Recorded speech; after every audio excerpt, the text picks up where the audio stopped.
Indian origin leaders or Indian origin CEOs, Indian origin technocrats, why they are successful in their line of thinking or in their wherever they are loyal to the law of the land, and they enhance that.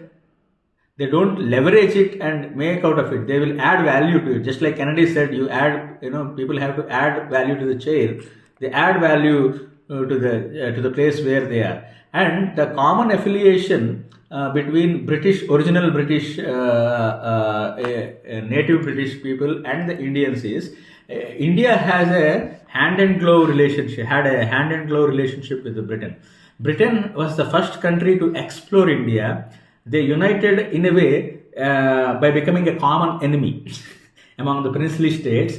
They knew the geographic diversity, they knew the value, they were the real assessors, like Lloyd's Register of Shipping or something like that. They were like insurance people, insurance also, the mother of insurance is also UK.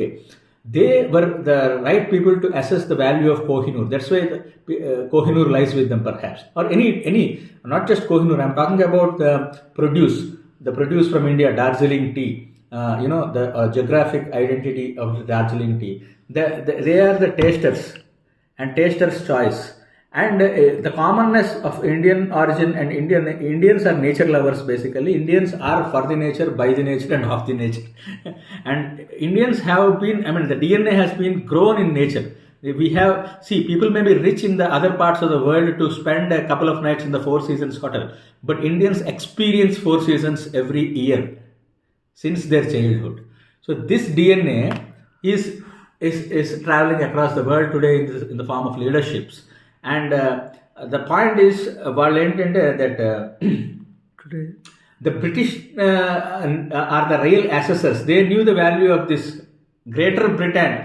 Everybody finds a home in India. The Saudi Arabian king said, "My second mother is India." Some French diplomat said, "My second second homeland is India." India is like the POC of the world, proof of concept of God, and the rest is world. Circling back to the British ingenuity, and they were the people who explored India every nook and corner. Of course, Dutch have come, French have come. Finally, the English prevailed because they could culturally acclimatize with India. They traveled with Indian kings and Indian people for a couple of 100 years or whatever. But because they're islanders. The whole thing, geography matters. Once again, I'm coming back to my geographic angle. They assessed Indian mainland is much more gross GDP, much more gross domestically productive than a district in India. Technically, East Godavari district has technically more GDP than the British Isles. They assessed that, and they harnessed it. They have given a bit of here and there. Some people might say because they have looted India, they have laid down who asked you to export? They exported Indian first raw material, and they manufactured piece of cloth and all that, because they knew the value of the raw material. They could process the finished material. So that was their ingenuity. And canals, and Sir Arthur Cotton, I should specifically mention him. The Godavari River was directly going to the ocean. Indian Bay of Bengal. Sir Arthur Cotton channelized it. He made beautiful, canals and delta and everything. It is the world's biggest arable fertile delta even today.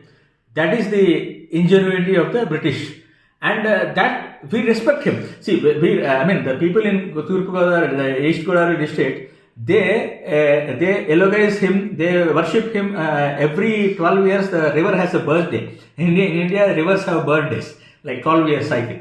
So in that 12-year cycle, they respect him like their forefathers. They give him, that obeisance, what they pay to Pinda Pradhan, it's called. They give Sir Arthur Cotton. See, we are categorical in our defense or offense. We should be. Anybody. India has a balance of mind because Indians are leaders, because they have balance of things. They know where to draw the line, and such a gems of people, Indian origin kids, wherever they are. And it's not a CEO factory or yeah. And I have seen some campaigns going on online. Dr. Tarun Gulati or some, and people like them. You cannot, they are dependable because they have seen their back home, their DNA has that culture, and they have seen the contemporary situations. They will sail. See, even the Prime Minister of Great Britain is not a direct elect. He is the Hobson's choice. I am using the British phrase here because nobody else could handle the financial situation, the bankruptcy or whatever it's going into. He was the Hobson's choice. I mean, he was a normal investment banker like the Goldman Sachs or wherever they graduate from. But he's doing a job there. He's a working prime minister for the first time, for God's sake. He's not there to, like that. Any leaders of Indian origin are dependable. I can vouch for them because they appreciate the geographic diversity. They will tolerate. They know where to draw the line between, fanatism and jingoism, and and where to draw the line between monolithic culture. Is multiplying with zero is not multiplication. We will be reduced to zero. So they know where to draw the line, and live and let live kind of philosophy has been in our DNA, and especially Mr. Tarun Gulati. He can sail the wrecked London economy to new shores.